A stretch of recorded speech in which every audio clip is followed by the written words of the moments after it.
Well, the financial news for Saturday, March 25th starts off on a down note. Folks, the Federal Reserve, those 19 Fed presidents who all do the dot plots and forward this and forward that, the ones that are wrecking the market, according to lots of pundits, are forecasting a recession in 2023. Why isn't anybody talking about this? Well, folks, it's because if you simply look at the dot plot and what was talked after, they did not use these words. But when you look at the data and you realize that for the year of 2023, they are forecasting an average GDP growth of under 1%. That is in the data. You can go overhead and look it up. But when you also acknowledge and realize that GDP now from the Atlanta Fed is forecasting a Q1 GDP of over 3%, there is only one mathematical way to get to the Fed's target or forecast. Folks, that is the recession comes hot and heavy. You heard me on this channel 2 Saturdays ago talking about, I think the consumer just broke. They're scared. When they're scared, they conserve. And we collectively, the consumers, we can create a recession all by ourselves. And yes, I think the Federal Reserve acknowledges that. I frankly believe the Federal Reserve is at least a little bit happy about it because, again, they've said repeatedly and still are saying their job is to break inflation. If you raise lending because of tighter conditions, right, you raise the rate, and you top on that a consumer-led recession, inflation will come down. So I do think the Fed is a little excited. The banking crisis is helping the Fed. The banking crisis is helping the Fed. They now are looking at a very slow Q2, Q3, and Q4. I think a recession will start in Q2. It won't be called till next year. These are always called in the rearview mirror. But I do see something in front of us. We've got to get through this, right? A recession has always been the most likely outcome. I think even the Federal Reserve is now forecasting a recession in 2023. You don't have to take my word for it. Go look up the dot plot. Go look at 2023 average GDP expectations. Then go look at GDP Now, which is the Atlanta Fed's updated live tracking of expectation for GDP. Those two things don't tie unless we have a recession of too negative growth, rising unemployment. All of these things are a part of it. There will be a recession, and even the Fed, in my opinion, is saying, hey, one's coming. They will not say that. You will never hear a Fed president say we are forecasting a recession. That's just not what they will do. They will say below trend growth. That is Fed speak for be careful. Next, you have heard me implore, prod, beg you to research the S&L crisis. I believe that the current environment we are in, when it's all said and done in years to come, it will be seen as more similar, not the same, more similar to the savings and loan crisis. This is not the global financial crisis. It's not even close. The global financial crisis was essentially one straight line down. The asset was single family. What we are in now is a commercial and overvaluation of startups, business lending, all this funny money. In fact, single family will prove to be the most stable of the assets. I know people want to make a housing crash and all of that. I just don't see it coming. You know, you've heard me say that probably for years now.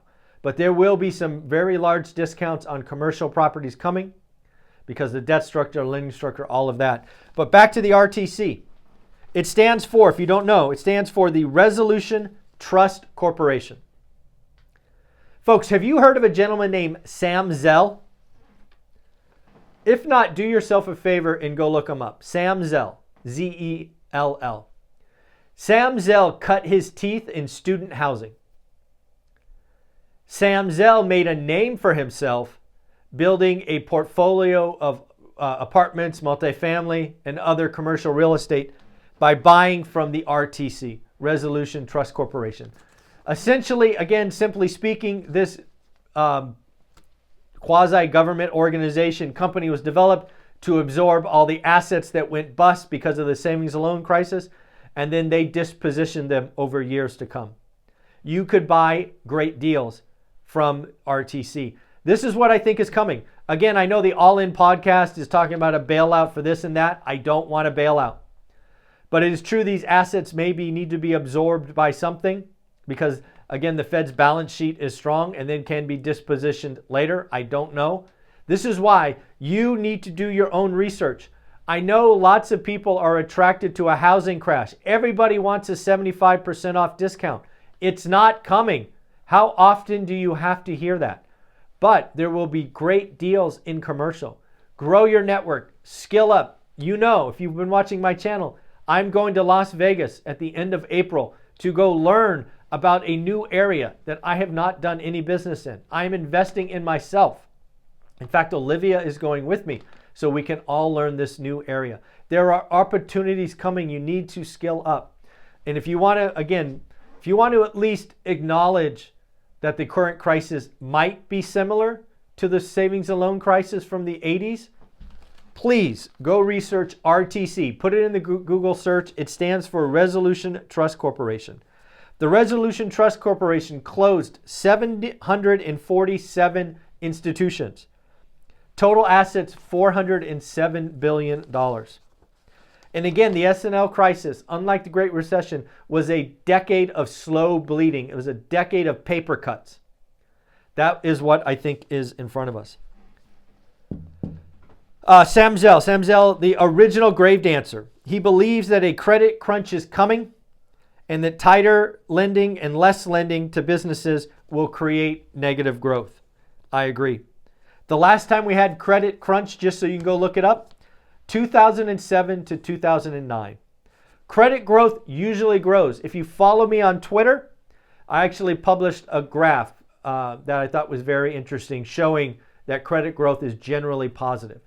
Go ahead and follow me at One Rental at a Time on Twitter. If you follow me, just say hi. I'd love to hear from you. So 270 billion and 1.4 trillion. What are those numbers? Well, it is the size of the tsunami coming to commercial real estate. First up, in the next 2 years, 270 billion.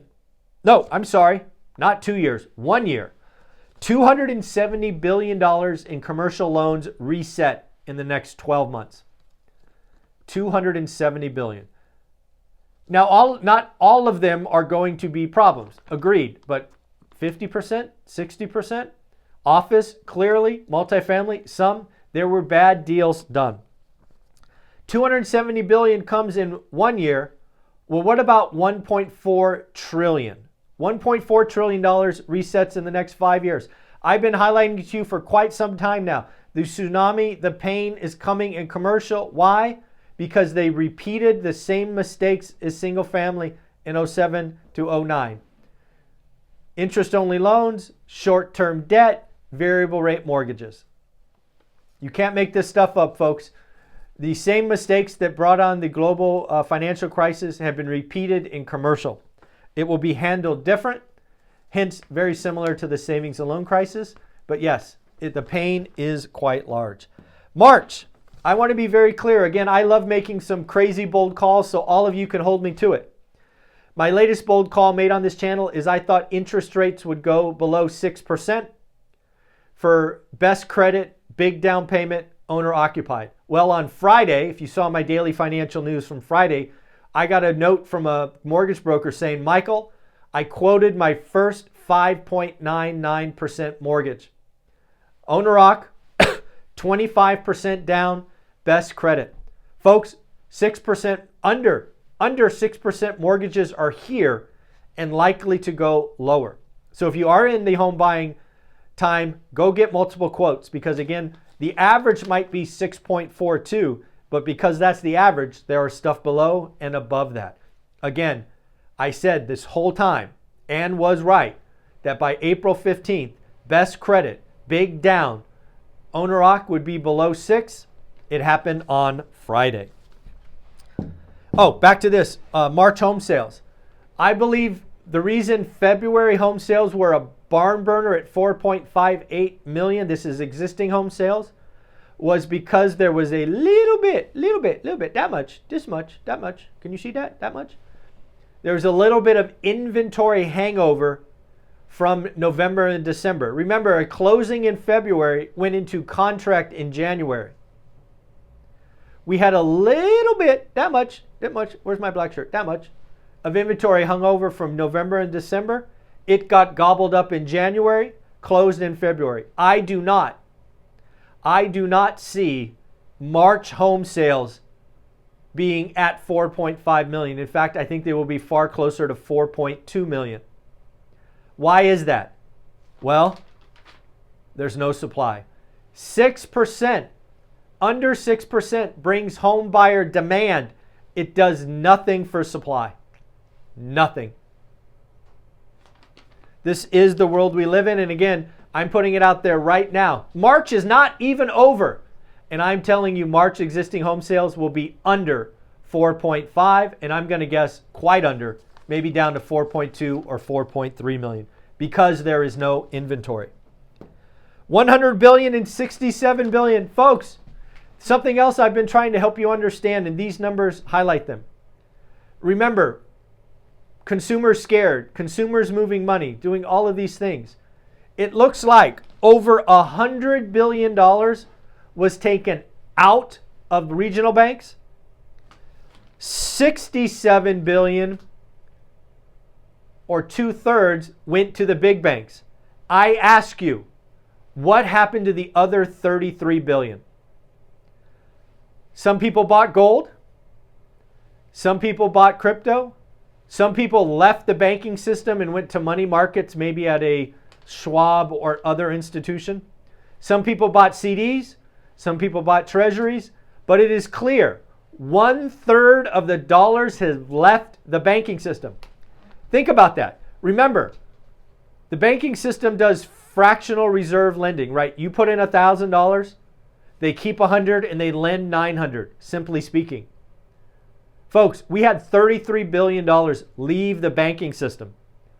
Do that math in the reverse, and you could see the reserve banking system crash crisis. This is why liquidity is drying up. This is why lending is drying up. This is not inflationary. This is hugely, gigantically deflationary.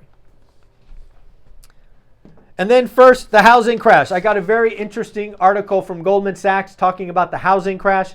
It looks like the housing crash is not coming to the United States. Where have you heard that before? But if you are in New Zealand, you have already seen a 16.2% drop. Expectation that could exceed 19% top to bottom. Canada has already seen a 15.8% drop in median home price. It could exceed 19%. This again is according to Goldman Sachs. The United States currently sits at a whopping, a gigantic negative 2.7%. And Goldman Sachs is forecasting peak to trough of 5%. Finally, a couple other things. Freddie Mac's chief economist, Sam Cantor, I think. Home buyers are seeing better purchasing power as rates fall, and we expect activity to rise. Well, Sam, in order to have activity, you need to have supply. You can have all the willing and able buyers. If there's no supply, you have no transaction. Sub 6% brings back demand. It does not bring supply. So what happens? Home builders have a really good year. All right, folks, that's what I got for you for this lovely Saturday, the 25th. Like, subscribe, comment, come back for the daily financial news. Bye.